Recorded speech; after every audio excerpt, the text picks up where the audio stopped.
Freestyle numéro 2. J'ai Manito, le serviteur de Christ. Lis ta Bible, à tous c'est accessible. Écoute la voix de Dieu, ça te sera inadmissible. C'est-à-dire impédable. Cette parole qui opère dans le visible et l'invisible. Certaines personnes te diront que c'est pénible, que ça ne sert totalement à rien de lire la Bible.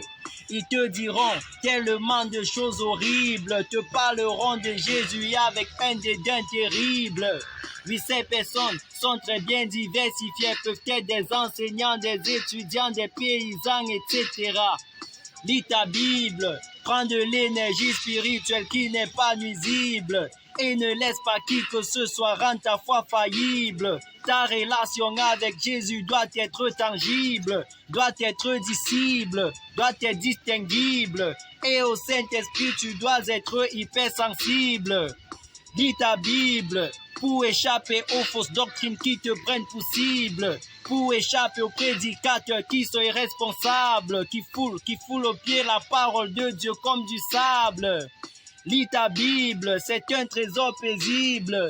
Elle est bonne pour toi, c'est un livre impassible. Croisant la parole de Dieu car elle est crédible. Et fais confiance en Dieu, lui qui rend toutes choses possibles. Leia tu Biblia, es el pan cotidiano, deja la envidia.